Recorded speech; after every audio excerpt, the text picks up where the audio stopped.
दांत वाली बहू। रंजना कभी ब्रश नहीं करती थी।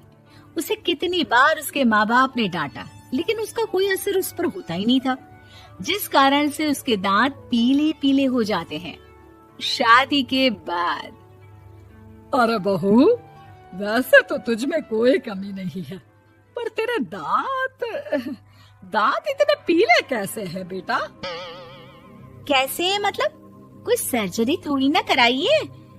वो तो क्या नाम, मैं ब्रश नहीं करती थी तो पीले हो गए। अब क्या करूं?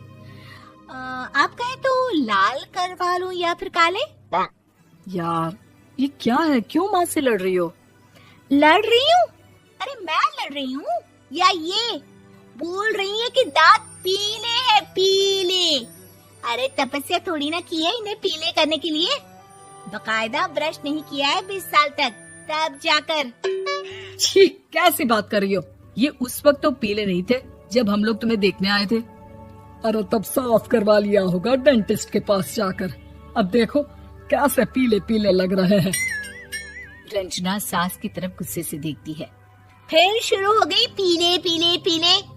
अरे पीले तो तब भी थे जब मेरे हाथ का रसगुल्ला उड़ा उड़ा कर खा रही थी और बोल रही थी, लड़की नहीं गुणों का खजाना दे रहे भाई साहब आप। खैर, अब वो लोग करते भी तो क्या करते, पीले दांत वाली बहू पल्ले पड़ी थी तो झेलना तो था ही। एक दिन कीर्तन में रंजना गाना गा रही थी। अरे कमला बहन, माँ का द्वार है, यहाँ तो सब शुद्ध होकर आते हैं, फिर अपनी बहू को ब्रश भी नहीं करवाती तुम। दूर से पीले पीले दांत भक्ति में बाधा उत्पन्न कर रहे हैं। अरे कोई 2 साल के बच्चे थोड़ी ना लेकर आई हूँ मैं बहू बनाकर। अच्छी खासी लड़की है, अरे कैसे करवाऊं ब्रश? ये तो उसे खुद करना चाहिए ना। अब माँ बाप तो इसके जैसे तैसे निपटा दिए, ये नहीं सोचा कि सास कैसे संभालेगी। सास बहू को लेकर घर आ जाती है, लेकिन सोच लेती है कि अब इसे लेकर कहीं नहीं जाएगी। अगले रोज बहू कहती है, अरे क्या हो गया, मंदिर नहीं जाना क्या? कीर्तन का वक्त हो रहा है। मेरी मधुर वाणी से कान्हा जी जागते हैं और सोते हैं। आप तो जानती है ना उनकी भक्ति में कितना मन लगता है मेरा। वो क्या है ना, तबीयत ठीक नहीं लग रही है मेरी, आराम करूंगी मैं। तबीयत ठीक नहीं लग रही? अभी तो मिथुन के गाने पर नाच रही थी आप, और अब बोल रही है कि तबीयत ठीक नहीं लग रही। अरे भक्ति में मन लगा लो सासू माँ, ऊपर जाना है, क्या मुंह दिखाओगी आप? हाँ? सास को बहू की बात पर गुस्सा आ जाता है। मैं क्या मुंह दिखाऊंगी, इसकी चिंता तो ना कर, समझी? अपने मुंह की चिंता कर, जो ये पीले पीले दांत लेकर हर जगह पहुंच जाती है। पता है लोग कितना मजाक बनाते हैं। ना जी ना, मैं नहीं जाना कहीं तेरे साथ। तो ये बात है। कोई ना, मत जाओ, मैं अपने कमरे में ही बैठकर भक्ति कर लूंगी। ऊपर वाला दांत थोड़ी ना देखता है, मन देखता है, भावना देखता है। और अरे बस बस, तू सब कुछ दिखा, बस ये सफेद चमकदार दांत ना दिखाना किसी को, है? जा यहाँ से। बहू को सास की बात का कोई फर्क नहीं पड़ता, वो तो जैसी थी वैसी ही रह जाती है। सुबह नहाकर किचन में खाना बनाना, फिर खाना खाना, कीर्तन भजन करना और सो जाना। एक दिन, माँ जी मैं सहेली के घर जा रही हूँ, शाम को लेट आऊंगी। हाँ हाँ तो जाना, मैंने कौन सा तेरी आरती करनी है घर पर बैठकर। रंजना सहेली के घर जाती है, जहाँ वो पार्टी में जाने की तैयारी कर रही होती है। अरे शिखा, कहाँ जाने की तैयारी कर रही है? मैं गलत वक्त पर आ गई क्या? अरे नहीं यार, उल्टा सही वक्त पर आ गया। मैंने ये साड़ी और ज्वेलरी निकाली है यार, शाम को इनके ऑफिस की एक पार्टी में जाना है। बताना कैसा लग रहा है ये सब? नहीं यार, इस ड्रेस के साथ तो वो वाली ज्वेलरी अच्छी लगेगी। हाँ हाँ सही बोल रही है, मैंने ध्यान ही नहीं दिया। वैसे तो हमेशा से मस्त फैशन सेंस रखती है। तो बड़ा जाती होगी ना पति के साथ पार्टी में। रंजना कुछ नहीं बोलती, बस सोचती है कि यार काश ये बात सही हो जाती, पर मैं क्यों नहीं जाती पार्टी में?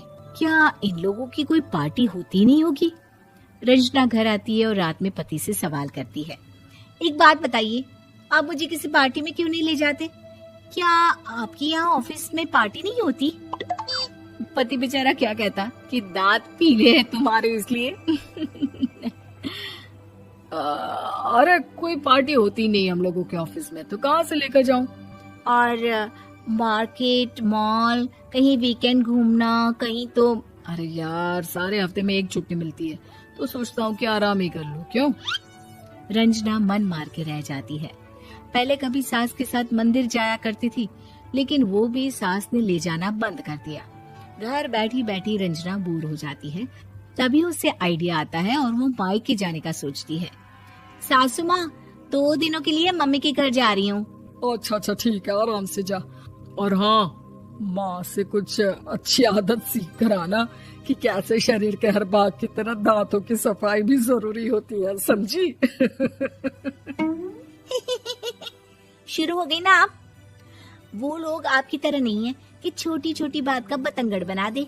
उन लोगों के लिए मैं मायने रखती हूँ, ना कि मेरे पीले पीले दांत। रंजना माँ को बिना बताए उन लोगों को सरप्राइज देती है, लेकिन जैसे ही वो दरवाजे पर पहुंचती है, अंदर देखती है कि घर वाले कहीं जा रहे होते हैं। अब माँ, काश रंजना दीदी के दांतों वाली प्रॉब्लम नहीं होती, तो वो भी हम लोगों के साथ चलती ना बुआ जी की बेटी की शादी में। हाँ बेटा, लेकिन अब उसे कौन समझाए कि उसको उसके पीले दांत नहीं दिखते, लेकिन उसके आसपास के लोगों को कितना एम्बैरेसिंग फील कराते हैं।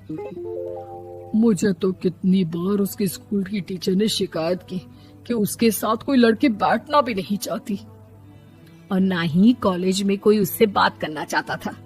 लेकिन पता नहीं क्यों उसे ये बात समझ में ही नहीं आती। कोई कमी नहीं है उस लड़की में, बस यही कि दांत पीले हैं। वो तो भला हो जीजाजी और उनकी माँ का, जो दीदी को जैसी है वैसे ही रखा हुआ है। रंजना को अपने घर वालों की बात सुनकर बहुत दुख होता है। वो सोचती है कि वो क्या करे, लेकिन फिर वो सीधा डेंटिस्ट के पास जाती है, अपने दांत चमकाती है और कसम खाती है कि वो रोज ब्रश करेगी। अरे क्या हो गया? तुम तो 2 दिनों के लिए गई थी ना, पर कोई ना, अच्छा है, चलो आ गई तो। रंजना सास के सामने आकर खड़ी हो जाती है और पूरी स्माइल करती है, उसके चमकदार दांतों को दिखाती हुई। चले मंदिर। माँ, मुझे माफ कर दीजिए, मैंने आप लोगों को बहुत एम्बैरेसिंग फील करवाया। मैं आज से रोज ब्रश करूंगी।